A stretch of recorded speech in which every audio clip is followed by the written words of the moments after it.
Have you experienced having spent days and nights negotiating a contract with a supplier and finally have it signed, only to have a huge broke out?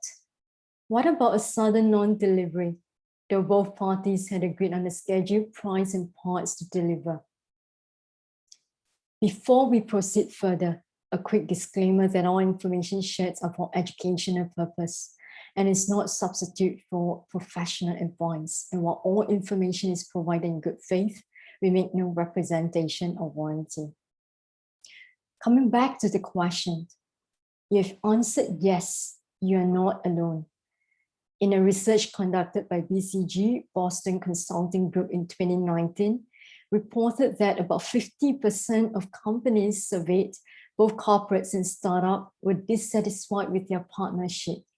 And statistics from American Bar Association has shown that dispute litigation have reached a 10-year high in 2018, with companies spent $2.5 billion defending class actions, and the spending was expected to increase.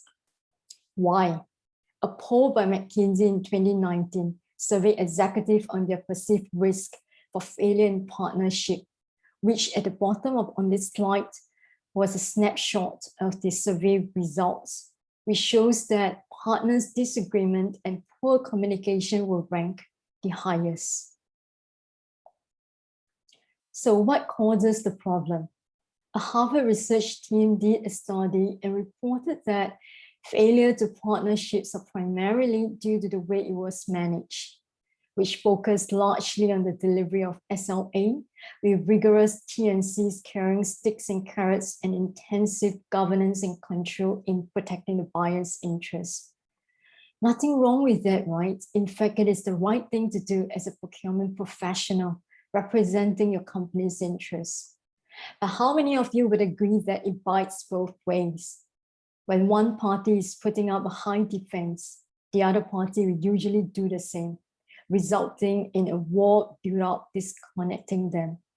Now, don't get me wrong, SLA and T&Cs are important components to contracting, but it becomes a blockage to synergy when excessive focus was put on it. Then there's a lack of vision for synergy. It's the we versus them as opposed to us. There's also little to no incentive for managers to focus on strategic growth, as managers are accountable for operational SLA targets and delivery more than building up growth. Hence, the disagreement, all the problems that follow. However, when there's connection whereby both parties felt connected, it is the result of having a supplier to give you what you want out of the agreement, to be transparent at all stages before and after the contract is signed, to be involved and work collaboratively in resolving issues, to have common purpose in driving for contract's outcome, and finally, to be a strategic partner, aiding growth, forming alliance, which is the ultimate target for any partnership. As you can see here, it is an ongoing loop where parties are working hand in hand in making things happen. Now, let's look at a real-life example of a successful partnership that had grown to become alliance. Solvay Pharmaceutical, a Belgian pharma firm that specialized developing drugs for areas of unmet medical needs in the fields of neuroscience, cardiometabolic, and the like. They signed an agreement with Quintal, a global company that provides life science services to help Solvay manage its clinical trial work, allowing Solvay to focus on its research. It started as a transactional buy-sell model, then to a relationship where Solvay consolidated most of its outsourced projects to Quintal. And in return, Solvay received some significant price reduction. They formed joint teams and committees to improve major processes and the alignment of companies' practices. When their initial 5-year contract term came to expiry, both parties felt it was a success, so they had it extended and upgraded to that of alliance. Integrated platform was developed that contained share cost and share risk model, which moved beyond traditional outsourcing. As a result, productivity was increased, likewise speed and efficiency. Senior executives from both companies had also signed a commitment to alliance strategy and shifted from operational to using balanced scorecard approach in measuring the effectiveness of their collaboration, focusing on strategy and commitment. The scorecard tracked on process objectives, joint wins, matrix, which included trust and transparency survey score and parties initiative.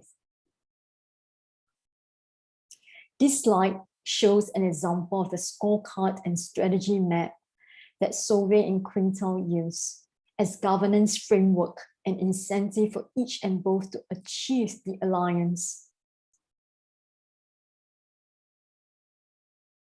The payoff from their successful alliance included 40% reduction in cycle time for clinical studies, which was great improvement that led to higher speed to market of new products, resulted in huge cost reductions.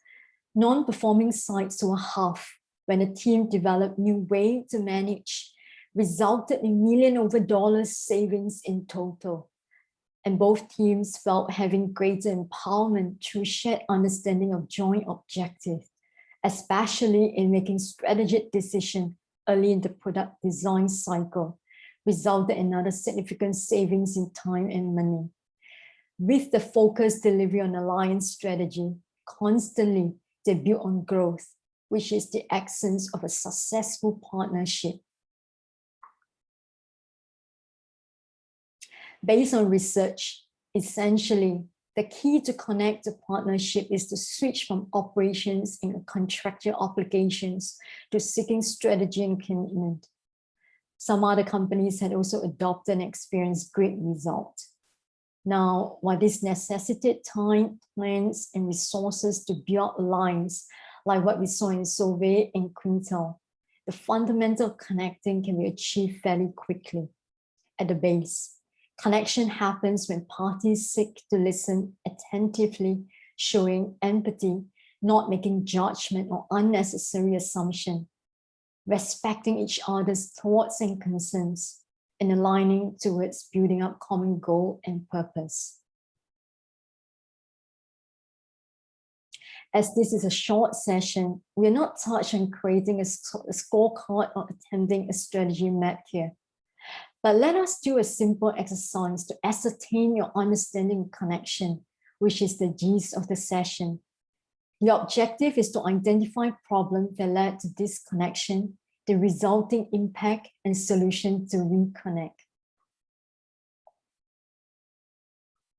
A case study between telecom solutions and IC manufacturer. Note that the company's name and profile have been adjusted. Telecom Solutions, the buyer, signed an agreement with IC manufacturer, the supplier, to supply a customized product for the buyer's customer. A month before the scheduled delivery, however, there was a huge breakout.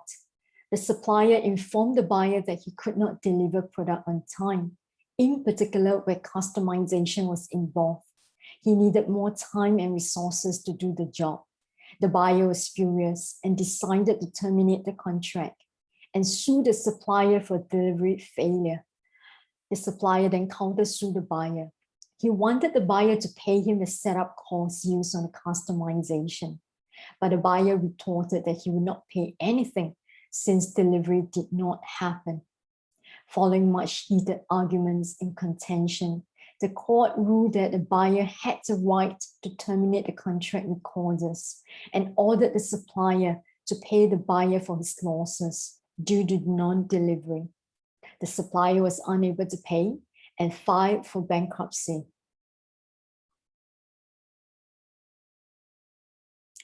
Now, who do you think had won the case? The buyer or the supplier? Unfortunately, neither. Why? Because the supplier had gone bankrupt, and the buyer, in order to fulfill his delivery to his customer, has switched to a high-end supplier just so to have quick turnaround which had him incurred high costs and left him with negative margin. Results: both the buyer and supplier suffered huge losses, not to mention the relationship was ruined.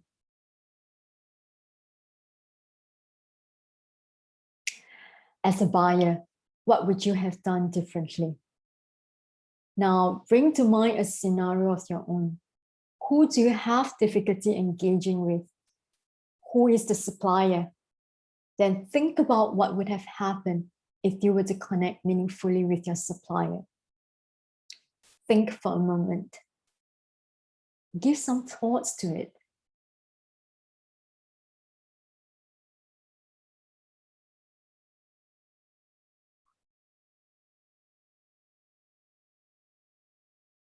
Back to the case. What do you think was the problem? That's right, poor communication. There's lack of listening and understanding of each other. Then you have the supplier who had the propensity to hide information. He wasn't transparent about the timeline and his cost issue at the onset. While a tight T&C's term and conditions with all scopes and deliverables were in place, misunderstandings still occur, like payment or setup costs and expectations. Each made his own assumption. As the T&Cs were tightly rung up, everything came down to stick and carrot, penalty and reward. Lots of threat and manipulation. Each had his own objective. The buyer wanted a customized product for his customer, and the supplier wanted payment. That was it. There's no common purpose. And why was it a problem? No meeting of mind. And due to the threat and manipulation transpired, it causes war to build up between parties, barricaded the need for transparency.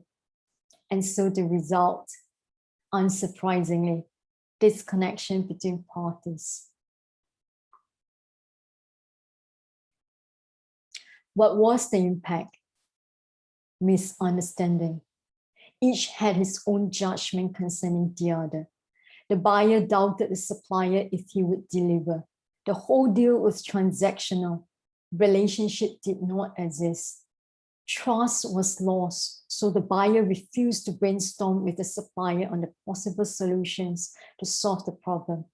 As a result, they lost.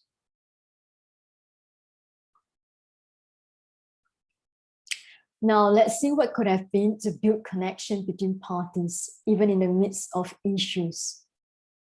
First, always listen to what the other party has to say before and after the contract is signed.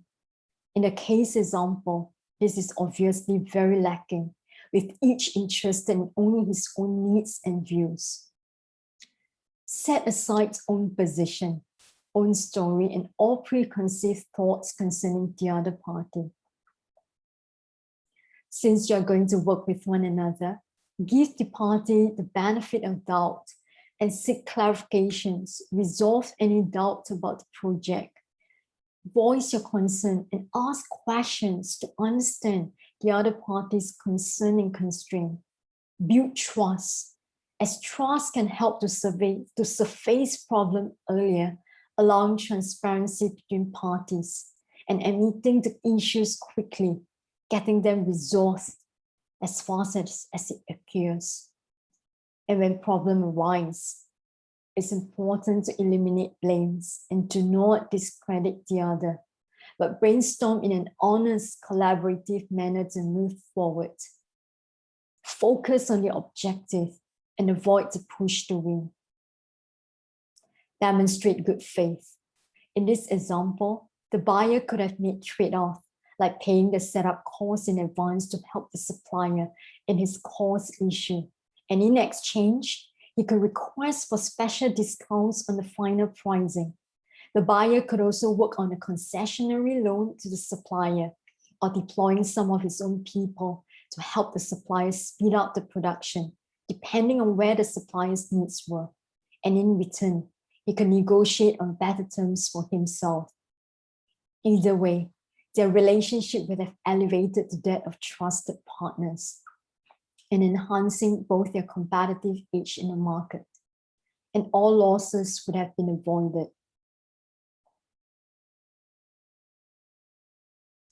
In summary, communicating in the contracting process means more than getting delivery. It is by communicating effectively, seeking to listen and understand, establishing transparency through the contract life cycle, before and after the contract is signed. The fastest way to connect and build trust is to show empathy, then to set up common purpose and goals to achieve. And when problem arise, which it will, relationships should always take precedent if the other party is your valued supplier. Eliminate blame. Focus on objective and problem solving. Finally, connecting is a two-way collaboration, generating a feedback loop between parties to hear and respond to each other. It boosts confidence so that one can relate to another, even someone whom the party might disagree, but in a way that leads to cooperation and support. Ultimately, the ability to communicate effectively ties to the ability to connect with another. I would like to leave you with this quote. People don't care how much you know until they know how much you care. With this, I thank you for your time in joining us for the session. Do share with us your experiences, leave us a comment, and if you have any question, do type into the box below and we'll try to answer them as much as possible. If you would like to connect with me, I can be reached at the address here. Thank you again. My name is Yvonne, and I wish you great success in all of your partnership.